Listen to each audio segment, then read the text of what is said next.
Ազատ լուրերը շարունակում է աշխատանքը, ես Արա Աբրամյանն եմ, բարև ձեզ։ Ճամբարակ Վահան ճանապարհին տեղի ունեցած վրաերթի դեպքի առթիվ նախաձեռնվել է քրեական վարույթ, տրանսպորտային միջոցի վարորդը ձերբակալվել է։ Նախաքննությունը շարունակվում է, կատարվում են անհետաձգելի քննչական եւ վարույթային այլ գործողություններ, հայտնում են քննչական կոմիտեից։ Ինչպես արդեն հայտնել են 3 ժամը 21-ի սահմաններում, Ճամբարակ քաղաք տանող ավտոճանապարհին դեռևս չպարզված հանգամանքներում քաղաքացու վարած գազ 53 մակնիշի ավտոմեքենան վրաերթի է ենթարկել 7 զինծառայողի, որոնցից մեկը Սուրեն Մանփրեի Վարդանյանը մահացել է։ Պաշտպանության նախարարությունը վշտակցում եւ զորակցությունը հայտնում մահացած զինծառայողի ընտանիքի անդամներին ու հարազատներին։ Մյուս զինծառայողները տեղափոխվել են զինվորական հոսպիտալ, նրանց կյանքին վտանգ չի սպառնում, գտնվում են հոսպիտալի բուժ անձնակազմի հսկողության ներքո։ Վարչապետ Նիկոլ Փաշինյանի որոշմամբ կստեղծվի աշխատանքային խումբ, որը պետք է համակարգային լուծումներ մշակի բանակում ինքնասպանությունների եւ ոչ կանոնադրային հարաբերությունների հարցերի առնչությամբ։ Ըստ այդ որոշման խմբում ընդգրկված կլինեն Պաշտպանության, Կրթության, Առողջապահության նախարարները, Զինված ուժերի շտաբի պետը, ռազմական ոստիկանության պետը եւ մի շարք այլ պաշտոնյաներ։ Նրանք 3 ամի ժամանակ ունեն առաջարկություններ մշակելու եւ վարչապետին ներկայացնելու համար։ Փաշինյանի այս որոշումը հաջորդում է այս տարվա 8 ամիսներին խաղաղ պայմաններում բանակում մահվան 12-րդ դեպքին։ Պաշտպանության նախարար Սուրեն Պապիկյանը Պաշտպանության նախարարության զորամասերում անակնկալ ստուգայցերի շրջանակում այցելել է եւս մեկ բանակային դիրք։ Այս մասին նախարարը հայտնել է իր Facebook-ի պաշտոնական էջում, նշելով, որ ինժեներական աշխատանքները զինված ուժերում ընթանում են անընդհատ ռեժիմով։ Հիշեցնենք, որ Պաշտպանության նախարար Սուրեն Պապիկյանը անակնկալ ստուգայցեր է իրականացնում Պաշտպանության նախարարության զորամասերում օրվա կարգացուցակով նախատեսված պարապմունքների ստուգումից մինչև ծառայության կազմակերպման մնացյալ բոլոր հարցերը պահելով ուշադրության կենտրոնում։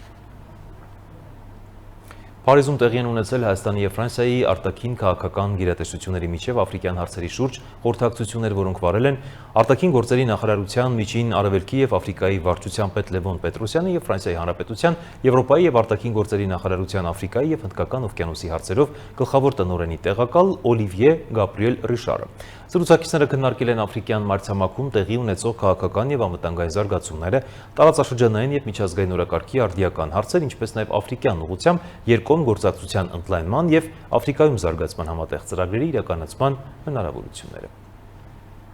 Արտաքին գործերի նախարարի տեղակալի ժամանակավոր պաշտոնակատար Ռոբերտ Աբիսողոմյոնյանն էլ ընդունել է Գերմանիայի Բունդեստագի տնտեսական գործակցության եւ զարգացման հարցերի հանձնաժողովի անդամ Ֆիլիպ Հոֆմանին։ Զրուցակիցները քննարկել են Հայաստան-Գերմանիա երկկողմ օրակարգի հարցերի լայն շրջանակ գոհունակությամբ արձանագրելով գործընկերության շարունակական զարգացումը եւ միջխորհրդանական կապերի ամրապնդումը։ Ընդգծվել է Հայաստանի վարչապետի եւ Գերմանիայի դաշնային կանցլերի ստորագրած երկկողմ գործընկերության ռազմավարական օրակարգի մասին համատեղ հռչակագրի կետերի կյանքի կոչման ուղղված աշխատանքների կարևորությունը։ Մտքեր են փոխանակվել տարածաշրջանային եւ միջազգային օրակարգի հարցերի շուրջ։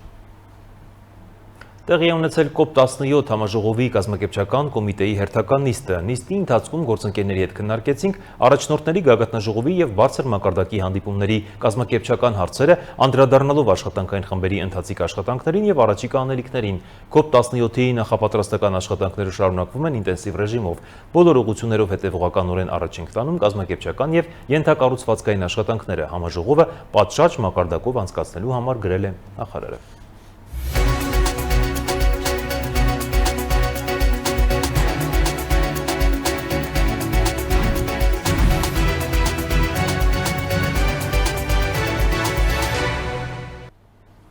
Տեղեկություններ էին ստացվել, որ Երևանում գործող խոշոր մարզահամալիրի կառուցման ընթացքում հնարավոր է ամբողջությամբ չեն փաստաթղթավորվել օգտագործված շինանյութերը, կատարված շինարարական աշխատանքները եւ ստացված ծառայությունները։ Պետությանը պատճառված հնարավոր վնասը կազմել է ավելի քան 2 միլիարդ 107 միլիոն դրամ։ Մանրամասները Պետեկամուտների կոմիտեի տեսանյութում։ Պետական եկամուտների կոմիտեի հետաքրքրության եւ օպերատիվ հետախուզության վարչություն օպերատիվ տեղեկություններ էին ստացվել, որ Երևանում գործող խոշոր մարզահամալիրի կառուցման ընթացքում հնարավոր է ամբողջությամբ չեն փաստաթղթավորվել օգտագործված շինանյութերը, կատարված շինարարական աշխատանքներն ու ստացված ծառայությունները, ինչի հետևանքով կարող էին պակաս հաշվարկվել պետական բյուջե վճարման ենթակա հարկային պարտավորությունները։ Ստացված տեղեկությունները իրացնելու նպատակով ձեռնարկվել են համալիր օպերատիվ հետախուզական միջոցառումներ։ Ուսումնասիրվել են ընկերության հաշվապահական եւ սկզբնական հաշվառման փաստաթղթերը, շինարարությանն առնչվող իրավական հիմքերը, հիմնական միջոցների հաշվառումը, ինչպես նաեւ հարկային մարմնի տեղեկատվական բազաներում առկա տեղեկատվությունը։ Փաստական տվյալների համադրման ընթացքում բացահայտվել է մի հանգամանք, որը հետագա ուսումնասիրության համար առանցքային է դարձել։ Պարզվել է, որ շուրջ 10,500 քառակուսի մետր ընդհանուր մակերես ունեցող մարզահամալիրի կառուցման համար 2013-ից 15 թվականներին հաշվարկային փաստաթղթերով ձևակերպվել կազմակերպվել է ընդամենը շուրջ 665 միլիոն դրամի շինարարական աշխատանքների, ծառայությունների ու շինանյութերի ձեռքբերումը։ Հետագայում նույն մարզահամալիրը որպես հիմնադրի ոչ դրամային ավանդ անկախ գնահատողի կողմից գնահատվել է ավելի քան 20 միլիարդ դրամ։ Փաստաթղթերով ձևակերպված շինարարական ծախսերի եւ կառուցված գույքի գնահատված արժեքի միջև արկա բազմամիլիարդ դրամի տարբերությունը դարձել է օպերատիվ հետախուզության հիմնական ուղղություններից մեկը։ Ձեռք բերված փաստական տվյալների վերլուծության արդյունքում առաջացել են հիմնավոր կասկածներ, որ մարզահամալիրի կառուցման ընթացքում օգտագործված շինանյութերի, կատարված շինարարական աշխատանքների ու ծառայությունների զգալի մասը կարող էր ձեռք բերված լինել առանց օրենքով սահմանված կարգով համապատասխան հաշվարկային փաստաթղթերով ձևակերպվելու եւ առանց ընկերության հաշվապահական ու հարկային հաշվառման մեջ արտացոլվելու։ Հետագայում այդ ակտիվները ձևակերպվել են որպես հիմնադրի ոչ դրամային ավանդ եւ ներառվել ընկերության կանոնադրական կապիտալում։ Օպերատիվ հետախուզական միջոցառումների ընթացքում արձանագրվել են նաև հիմնական միջոցների հաշվառման հետ կապված անհամապատասխանություններ։ Մասնավորապես ընդհանուր շուրջ 614 միլիոն դրամ հաշվեկշռային արժեքով գույքի մի մասը տեղում չի հայտնաբերվել, մինչդեռ դրանց դուրսգրումը կամ վնասումը հիմնավորող փաստաթղթեր չեն ներկայացվել։ Նախնական տվյալներով այդ հանգամանքով պետությանը պատճառված վնասը կազմել է շուրջ 102 միլիոն դրամ։ Այսպիսով, ձեռք բերված փաստական տվյալները հիմք են տվել ենթադրելու, որ պետությանը պատճառված հնարավոր վնասը կազմել է ավելի քան 2 միլիարդ 107 միլիոն դրամ։ Փաստական տվյալների հիման վրա հանցագործության մասին հաղորդում է ներկայացվել քննչական կոմիտե, որտեղ նախաձեռնվել է քրեական վարույթ եւ իրականացվում է նախաքննություն։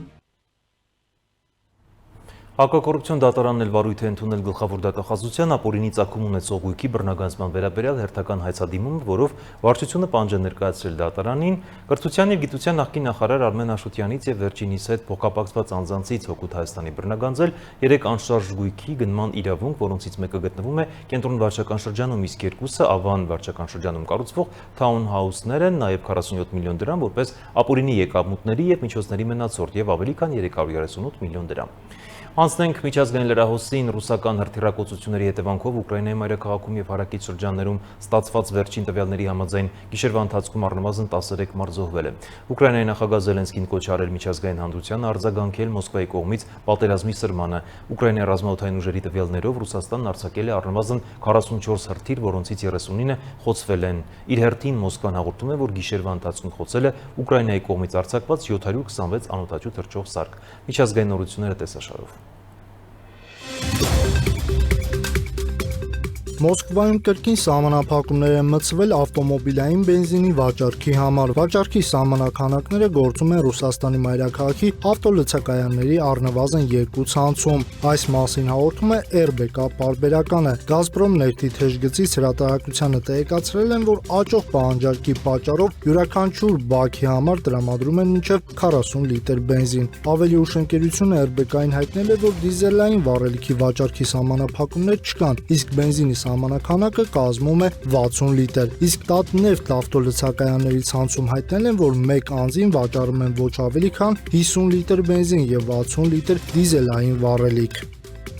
Օգոստոսի 19-ի լույս 20-ի գիշերը Կիևը ենթարկվել է ռուսական զանգվածային հրթիռային հարձակման։ Reuters հայտնում է առնվազն 3 զոհի եւ 20 վիրավորի մասին, ինչպես նաեւ բնակելի շենքերի, պահեստների եւ մանկական հիվանդանոցի վնասման մասին։ Միաժամանակ որոշ ուկրաինական աղբյուրներ հաղորդում են, որ հարձակման ընթացքում կիրառվել են բալիստիկ հրթիռներ եւ ցիրկոն տեսակի հրթիռներ, սակայն հենց այսօրվա հարձակման մեջ Իսկանդեր եւ ցիրկոն յուրաքանչյուր տեսակի կիրառման մասին պաշտոնական վերջնական հաստատումը դեռ պետք է տարբերակել մոնիթորինգային ալիքների նախնական տեղեկություններից։ Նախորդ օգոստոսի 11-ի հարձակման դեպքում Ուկրաինայի ռազմաօդային ուժերը պաշտոնապես նշել էին Իսկանդեր M23 բալիստիկ եւ ցիրկոն հրթիռների կիրառումը Կիևի ուղղությամբ։